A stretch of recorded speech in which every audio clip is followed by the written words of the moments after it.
Hi friends, ఈరోజు నేను మీ పిల్లలకి బయట తినేటువంటి కురుకురేలు వాటికన్నా మనం కరకరలాడేటువంటి వడియాలు లాంటి స్నాక్స్ ఎలా పెట్టుకోవాలో ఇప్పుడు చూపిస్తాను నేను. మనం ముందుగానే మనం బియ్యాన్ని 1 కేజీ బియ్యాన్ని చక్కగా నానబెట్టి రాత్రంతా, తర్వాత రోజు ఎండలో పోసి ఇలాగా పిండిగా ఆడించుకోవాలి. అలాగే మనం ఈ గిన్నెతోటి మనం సగ్గుబియ్యాన్ని, ఒక చిన్న గ్లాసు సగ్గుబియ్యాన్ని ముందు రోజు రాత్రి కానీ నానబెట్టుకోవాలి. అలాగే రాక్ సాల్ట్ రెడీ పెట్టుకున్నాం. ఇంకా ఒక 15 పచ్చిమిరపకాయలని పేస్ట్గా చేసి ఇక్కడ పెట్టుకున్నాం. అలాగే జీలకర్ర కూడా రెడీగా పెట్టుకున్నాం. ఇప్పుడు మనం ముందుగా ఏ గిన్నెతో కనుక మనం కొలత ప్రకారంగా మనం వడియాలు పెట్టదలుచుకున్నామో ఆ గిన్నెతో ముందుగా 6 గిన్నెల యొక్క నీళ్లు మనం అందులో పోసుకోవాలి.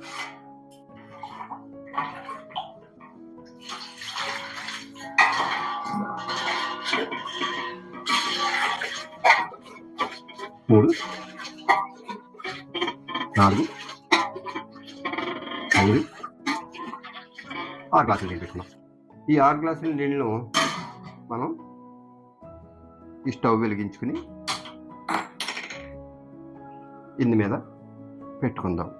ఈ లోపల ఇవి నీళ్లు మరుగుతూ ఉంటాయి. మనం ఈ గిన్నెతో కొలత తీసుకున్నాం కదా, ఈ గిన్నెతోటిగానే మనం బియ్య పిండిని తీసుకుని దీని కొలతతోటే 2 గిన్నెల యొక్క నీళ్లు కలుపుని మెత్తగా హ్యాపీగా అయ్యేలాగా ఉండ కట్టకుండా చక్కగా రెడీ చేసుకుని సిద్ధపరచుకోవాలి. ఈ లోపల ఈ నీళ్లు కలుపుతున్నాయి కదా, మనం ఈ లోపల ఈ పని చేద్దాం. మనం కొలతతోటి 2 గిన్నెల యొక్క నీళ్లు మనం ఇందులో వేసుకుందాం. ఇందులో వేసుకున్న తర్వాత మనం తడి లేకుండా ఈ గిన్నెను చూసుకుని దీనిలోకి ఈ కొలతగా మనం బియ్య పిండిని వేసుకుని అందులో వేసి చక్కగా మొత్తం ఎక్కడ ఉండలు కట్టకుండా హ్యాపీగా అయ్యేలాగా చేద్దాం. మనం నీళ్లు మరగగానే మనం అందులో వేసేసుకోవచ్చు. ఇదిగో చూశారు కదా, మనం ఈ గిన్నె కొలతకి ఈ పిండిలో వేసుకుని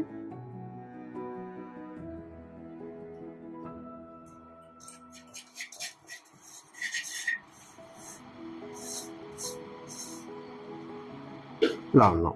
దీన్ని చక్కగా మనం ఇలా మెత్తగా కలుపుకుంటూ ఉంటే కనుక ఈ లోపల నీళ్లు మసిలిపోతాయి. అప్పుడు మనం ఈ చేతితో చేయడం వల్ల, స్పూన్తో కట్టడం అటువంటి చేయడం వల్ల ఏమవుతుందంటే మనకి చేతికి తెలుస్తుంది స్పర్శ, ఉండలు కట్టినయో లేదో. స్పూన్తో అయితే కొన్ని చోట్ల ఉండిపోయి అవి ముద్దగా పడిపోతాయి. మిత్రులారా, ఇప్పుడు మనం ఈ నీళ్లు ఎసరు పెట్టాం కదా, ఈ నీళ్లు ఎసరు పెట్టిన దాన్ని మనం సుమారుగా అవి బాగా మరిగినాయి. అందుచేతన మనం నానబెట్టుకున్నటువంటి ఈ సగ్గు బియ్యాన్ని ఇందులో ఇలా వేసుకుంటాము. వేసుకుని దీనికి రాక్ సాల్ట్ అయితే మంచిది కదా, అందుకని మేము ఇదే వాడతాము. మనం 2 స్పూన్స్ 2.5 వేసుకోవచ్చు. 2.5 స్పూన్స్ రాక్ సాల్ట్ వేసుకుని ఇది మరలా మరుగుతూ ఉంటుంది. ఈ లోపల మనం మూత పెడదాం. ఇప్పుడు మనం ఇవి చక్కగా కలబెళ మరుగుతున్నాయి కనుక ఈ సిద్ధం చేసుకున్నటువంటి ఈ బియ్య పిండిని మరోసారి ఇలా కలుపుని చక్కగా జాయిన్గా ఉండలు కట్టకుండా ఇందులోకి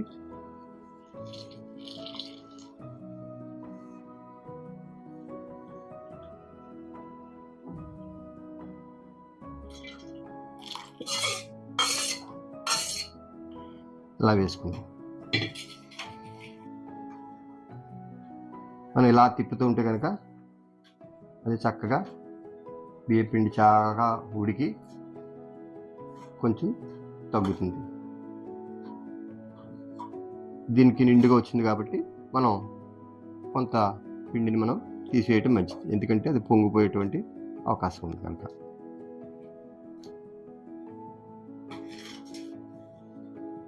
దీన్ని ఇప్పుడు ఇలా బాగా మరగనిద్దాం. ఇలా మరిగిన తర్వాత 3 పొంగులు రావాలి. ఆ 3 పొంగులు వచ్చిన తర్వాత మనం అప్పుడు ఈ పచ్చిమిరపకాయల పేస్టు అలాగే జీలకర్ర కూడా అప్పుడు వేస్తాం. ముందుగానే మనం వీటిలో పాటు వేసినట్టయితే కనుక వడియాలు నల్లగా వచ్చేస్తాయి. అందుకని ఏంటంటే అందులో దాని ఫ్లేవర్ కూడా పోతుంది బాగా ఉడికిపోయిన తర్వాత. అలా కాకుండా మనకి చక్కగా ఈ యొక్క పచ్చిమిర్చి యొక్క ఘాటు, వీటి యొక్క ఈ కమ్మదనం ఇవన్నీ కూడా మనం తెలియాలంటే 3 పొంగులు వచ్చిన తర్వాత అందులో వేసేసి అప్పుడు మనం దించుకుంటాం. దీన్ని ఇలా విడకలిద్దాం. చూసారు కదా, ఇది చక్కగా ఇప్పుడు బాగా ఉడికి పొంగు వస్తుంది. ఈ సందర్భంగా మనం ఈ పచ్చిమిరపకాయ ఈ పేస్ట్ని అలాగే ఈ జీలకర్రని కూడా ఇందులో వేసి మనం శుభ్రంగా ఇలాగా కలపెట్టుకోవాలి.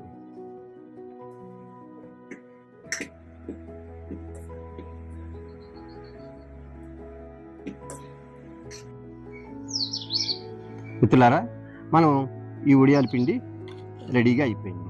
మనం ఈ వడియాలు పెట్టడానికి ముందుగానే మనం టెర్రస్ మీద శుభ్రంగా డస్ట్ అంతా కూడా శుభ్రంగా తుడిచేసుకుని కడిగేసుకుని ఆ తర్వాత ఈ యొక్క కాటన్ శారీ కాకుండా మనం సిల్క్ శారీ అయితే కనుక వడియాలు ఈజీగా వచ్చేస్తాయి. కాటన్ శారీ అయితే దానికి బాగా అది అబ్జర్వ్ చేసుకుని త్వరగా రావాయి. ఈ సిల్క్ శారీ అయితే కనుక మనకి చక్కగా ఇలా తడిపేసి కొంచెం తడిపి అలా ఉంచిన తర్వాత పిండేసిన తర్వాత అప్పుడు ఇలా వేసుకుని దాని మీద ఇలా వడియాలు ఇలా పెట్టుకోవాలి. సాధ్యమైనంత వరకు మనం వడియాలు ప్రొద్దుటే పెట్టుకోవాలి. ఎందుకంటే ఎండ వచ్చిన తర్వాత మనం బాగా టైర్ అయిపోతాం. ఎర్లీగా పెట్టేసినట్లయితే ఈ ఎండకి తక్క మధ్యాహ్నం కల్లా ఆరిపోతాయి. చూసారు కదా, ఇలాగా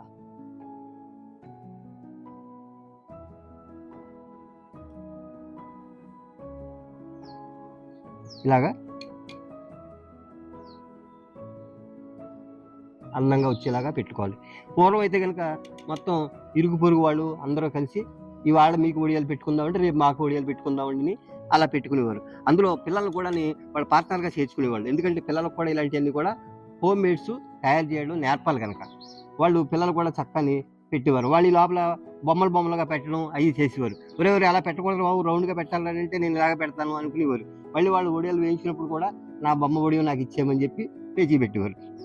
మనం ఈ చురుగ్గా పెట్టుకోవాలి, లేకపోతే కనుక ఈ పిండి మనకి గట్టిగా గట్టిపడిపోతుంది. ఇలా గరిటె తీసుకుని గుంట గరిటెతోటి మనం చురుగ్గా ఇలా పెట్టేసుకోవచ్చు. ఇలా పెట్టుకున్నట్లయితే కనుక మిత్రులారా, మనం ఇందాక ఈ పిండి వడియాలనేది పెట్టాం. దానికి తోడుగా మళ్ళీ మనం కలర్ఫుల్గా పిల్లలకేంటి అసలు మన ఎవరు వర్క్ ఎట్ హోమ్ చేస్తూ సాఫ్ట్వేర్ ఉద్యోగులు కూడా కలర్ఫుల్గా ఉన్న ఐటమ్స్ కోసమే ఇంట్రెస్ట్ పడుతున్నారు. దానికోసం మనం ఆరోగ్యానికి ఆరోగ్యం, మళ్ళీ దీనికి హెల్త్ కోసం అని చెప్పేసి మనం బీట్రూట్ని చక్కగా ఇలా కింద తురువేసుకుని అది ఆ నీళ్లు కడిగేసిన నీళ్లు చక్కగా ఇలా చూసారు కదా వైలెట్ కలర్లో ఇలా ఉన్నాయి. ఇప్పుడు దీంతో మనం కొలత ప్రకారంగా మనం వడియాలు పెడదాం. అవి కలర్ఫుల్గా వస్తే కనుక పిల్లలతో ఆసక్తిగా తింటారు. 1 2 3 4 5 6 గ్లాసులు. మనం ఈ 6 గ్లాసులు నీళ్లు వేసి స్టవ్ వెలిగించి దాని మీద పెడదాం. అవి మరిగిన తర్వాత మనం ఇందాకట్లాగే అవి ఆ బీట్రూట్ నీళ్ళు మరిగిన తర్వాత మనం ఇందాకట్లాగే మనం ఇదే కొలతతోటి ఈ గ్లాస్ కొలతతోటి మనం బియ్య పిండి తీసుకుని దాన్ని మళ్ళీ ఇలాగా 2 గ్లాసుల నీళ్ళలో పిండిగా కలిపి అందులో వేద్దాం. ఈ లోపల మనం పచ్చిమిరపకాయ తుక్కుని మళ్ళా మనం జీలకర్ర కూడా సిద్ధం చేసుకుందాం.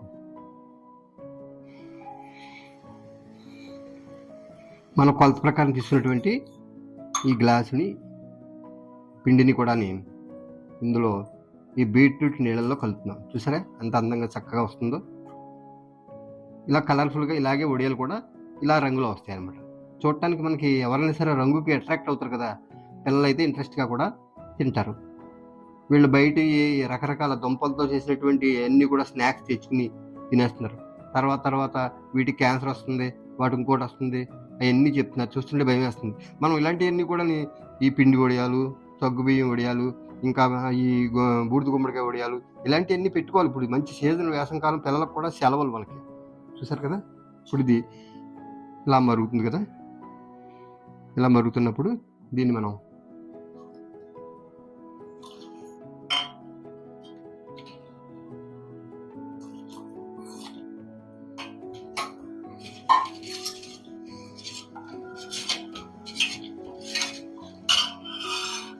సాల్ట్ కొద్దిగానే కాబట్టి మనం 1.5 స్పూన్ వేసుకున్నాం, సరిపోతుంది. ఇది బాగా మనం పొంగొచ్చే టైంలో మళ్ళీ జీలకర్ర, ఈ పచ్చిమిరకాయల పేస్ట్ అందులో వేసుకుందాం. చూసారు కదా చక్కగా పొంగులు వస్తాయి. చూసారు కదా ఇందులో మనం ఇప్పుడు పొంగు వస్తున్నప్పుడు ఈ పచ్చిమిరకాయ పేస్ట్ అలాగే ఈ జీలకర్ర ఇందులో వేసుకుని చక్కగా ఆల్రెడీ పొంగు వచ్చింది కాబట్టి 2 పొంగులు పొంగిన తర్వాత ఇంకా చూసారా అంత అందంగా వచ్చినాయి కలర్. దీన్ని స్టవ్ ఆఫ్ చేసుకుని మళ్ళీ మనం పైకి పట్టుకెళ్ళి వడియాలు పెడదాం. మిత్రులారా, నిన్నటి రోజున మనం వడియాలు పెట్టాము, ఎండలో శుభ్రంగా ఎండిపోయినాయి. చూసారు కదా, ఇది ఇలా లాగుతుంటే లబ్బి తీసుకుని వస్తాయి. కానీ ఇంత శ్రమ పడక్కర్ లేకుండా మనం ఎండలో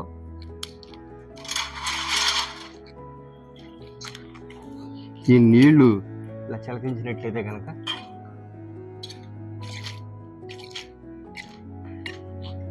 ఇప్పుడు దాకా ఎండలో వేసాం కదా రెండో రోజుని, ఇప్పుడు నీళ్లు చిలకించినట్లయితే కనుక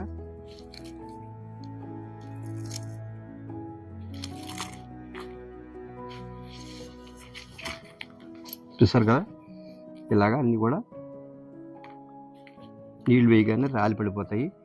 అవి ఏం పాడవకుండా మళ్ళీ మనం వెంటనే ఎండలోనే ఇక్కడ పెట్టేస్తాం. ఇప్పుడు ఆ నీళ్ళన్నీ కూడా ఎవాపరేట్ అయిపోయి మనకన్నీ కూడా చక్కగా ఎండిపోయి బాగా రెడీ అవుతాయి. మిత్రులారా, మనం ఈ పిండి వడియాలు అలాగే ఈ బీట్రూట్ వడియాలు పెట్టుకున్నాం కదా, ఇవి ఎంతో టేస్టీగా ఆరోగ్యకరంగా ఉంటాయి. కనుక మీరందరూ కూడా ఇలా ప్రయత్నించి చూడండి. మరి మాకు ప్రోత్సాహంగా మీరందరూ కూడా దీన్ని లైక్ చేయండి. అలాగే సబ్స్క్రైబ్ చేసుకోకపోతే కనుక తప్పక సబ్స్క్రైబ్ చేయండి. ఫ్రెండ్స్ కూడా షేర్ చేయండి. Thank you.